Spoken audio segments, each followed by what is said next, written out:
ابن تیمیہ کو تو اس کی موت مار دیا اس دور کے علماء نے، جیسے کہ جعد بن درہم کو گلا دبا کے ختم کیا گیا، ختم ہو گیا اس کا نظریہ کہ اللہ جسم رکھتا ہے۔ اس سمت سے نکلے گا، کس طرف سے؟ من حیث یطلع قرن الشیطان، یعنی مشرق کی طرف سے۔ آئیے اب ایک معتبر کتاب دیکھیں، کتاب کا نام حیات شیخ الاسلام محمد بن عبد الوہاب۔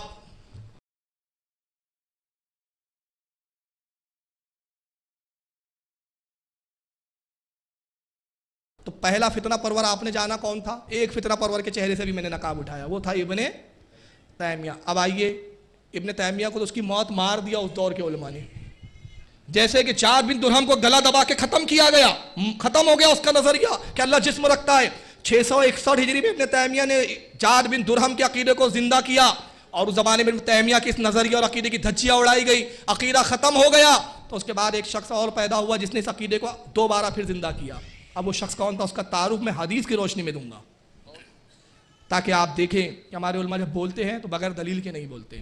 چلیے آئیے پہلی حدیث دیکھتے ہیں، یہ ہے صحیح مسلم، جلد نمبر اس کی 2، کتاب الفتن و اشراط الساعۃ، قیامت کی نشانیوں کا بیان، حدیث نمبر 7165۔ حدیث یہ ہے، عبداللہ ابن عمر کہتے ہیں کہ اللہ کے رسول نے فرمایا اس وقت کہ جب آپ حضرت عائشہ کے حجرے کے پاس تھے، فقال، اللہ کے نبی نے ارشاد فرمایا، راس الکفر من ہا ہنا، اے لوگو کفر کا سرگنا اس طرف سے نکلے گا۔ اشارہ کیا آپ نے ایک سم، کہاں کھڑے اللہ کے نبی؟ حضرت عائشہ کے حجرے عائشہ کے پاس، ام المومنین عائشہ کے حجرے کے پاس۔ فقال، اللہ کے نبی نے فرمایا، راس الکفر من ہا ہنا، کفر کا سرگنا اس سمت سے نکلے گا، کس طرف سے؟ من حیث یطلع قرن الشیطان، یعنی مشرق کی طرف سے۔ 2 پہچان بتائی اللہ کے نبی نے، پہلی کہ جہاں سے کفر کا سرگنا نکلے گا وہ علاقہ کدھر ہے؟ مشرق کی طرف ہے، اور مشرق کی طرف سے کیا نکلے گا؟ شیطان کا سنگ۔ مصباح اللغات جو دیوبندیوں کی لغات ہے، دیوبندی حضرات چھاپتے، دیوبندیوں کے علماء نے چھاپی، انہی کے علماء کی لکھی ہوئی مصباح اللغات میں قرن الشیطان کا ایک اور ترجمہ انہوں نے بیان کیا، اور وہ ترجمہ کیا شیطان کی رائے کا پابند۔ اب ان کا ترجمہ لو، اللہ کے رسول فرما رہے ہیں، لوگو راس الکفر من ہا ہنا، کفر کا سرگنا اس طرف سے نکلے گا، من حیث یطلع قرن الشیطان، جہاں سے شیطان کی رائے کا پابند نکلے گا، جو شیطان کی رائے کا پابند ہوگا، یعنی شیطان اس کا باس ہوگا یا شیطان کا چیلا ہوگا۔ کس طرف سے؟ یعنی المشرق، مشرق کو یاد رکھے، قرن الشیطان لفظ کو یاد رکھے۔ اب مشرق ہے کہاں؟ بتاؤ کہ عائشہ رضی اللہ تعالیٰ عنہ کا جہاں حجرہ ہے وہاں رسول اللہ کا مزار اقدس ہے۔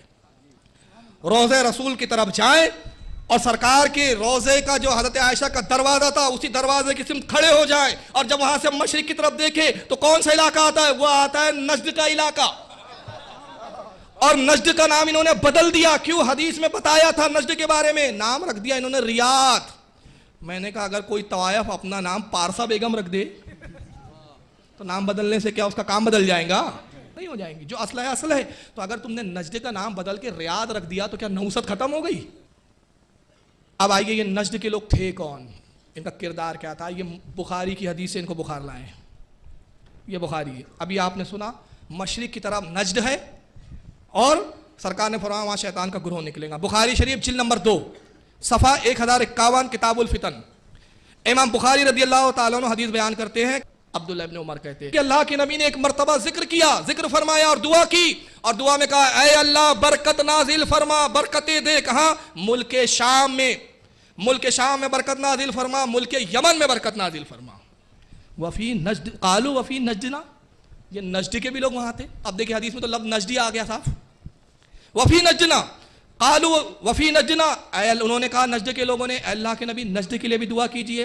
قال اللہم بارک لنا فی شامنا، اللہم بارک لنا فی یمننا۔ پھر راوی کہتے ہیں کہ اللہ کے رسول نے پھر دوبارہ کہا اے اللہ برکت نازل فرما ملک شام میں، ملک یمن میں۔ قالوا یا رسول اللہ وفی نجدنا، پھر انہوں نے دوبارہ کہا نجد کے لوگوں نے اے اللہ کے نبی، اے اللہ کے رسول نجد کے لیے بھی تو دعا کیجئے۔ فآذنہ قال فی ثلاثت، کہتے ہیں راوی کہتے ہیں حضرت عبداللہ ابن عمر کہ میں گمان کرتا ہوں، میرا خیال ہے کہ شاید جب تیسری بار انہوں نے کہا وفی نجدنا، اللہ کے نبی نجد کے لیے، تیسری بار کہنے کے بعد اللہ کے نبی نے فرمایا ہناک الزلازل والفتان بہا یطلع قرن الشیطان، وہ زلزلوں کی جگہ ہے، وہاں زلزلے پیدا ہوں گے، والفتان، وہاں فتنے پیدا ہوں گے، وہ فتنوں کی جگہ ہے، فتنے ہوں گے وہاں. وَبِهَا يَطْلُو قَرْنُ الشَّيْطَانِ، اور وہاں سے شیطان کا گروہ نکلے گا.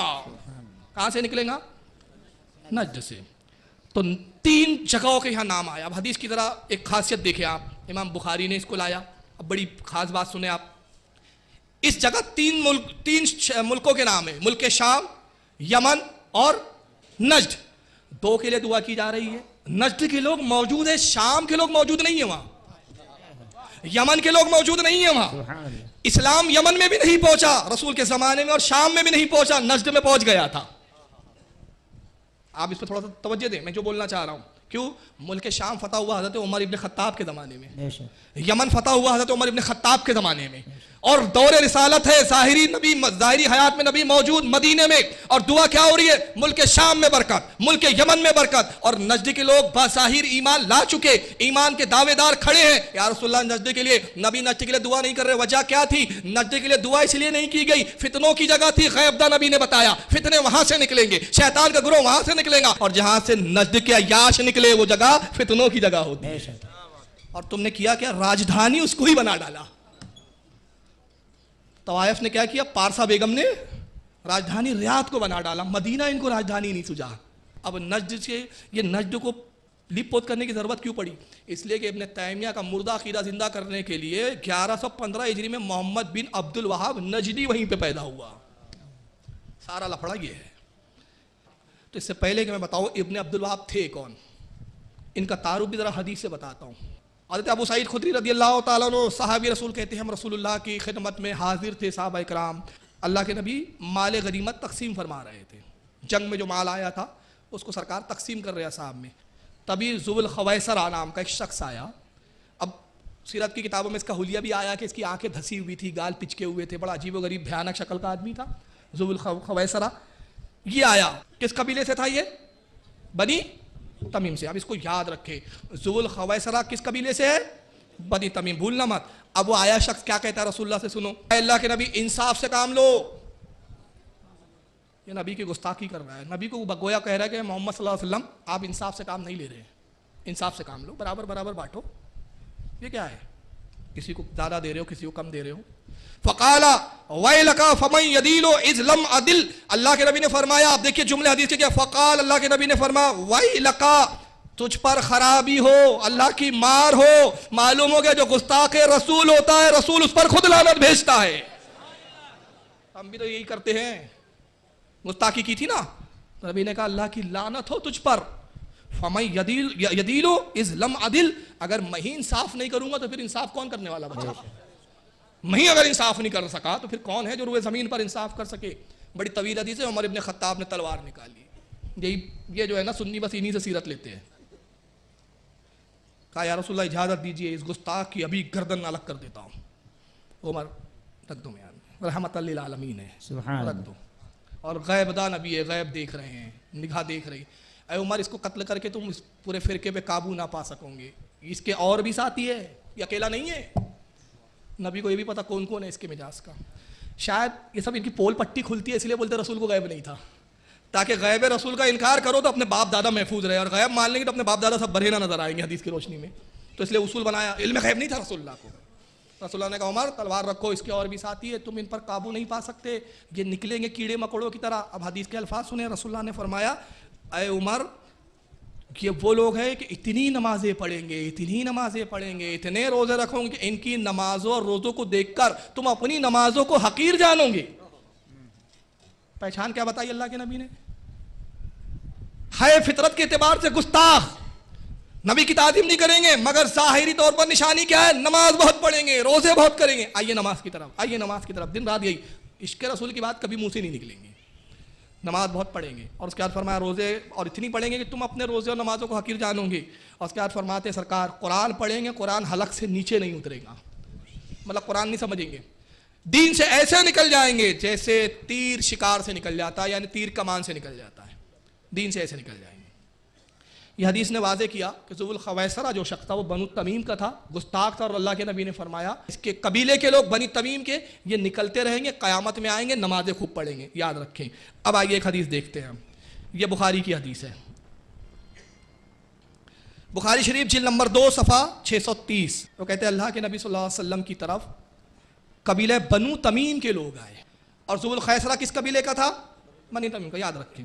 فقال, اللہ کے نبی نے ان سے ارشاد فرمایا, ابشروا یا بنی تمیم, اے بنی تمیم بشارت قبول کرو, دل سے ایمان لاؤ, دل سے نبی جانو اور جنت کی بشارت قبول کرو. اللہ کے نبی ہمیں بشارت نہیں چاہیے, مال چاہیے, مال,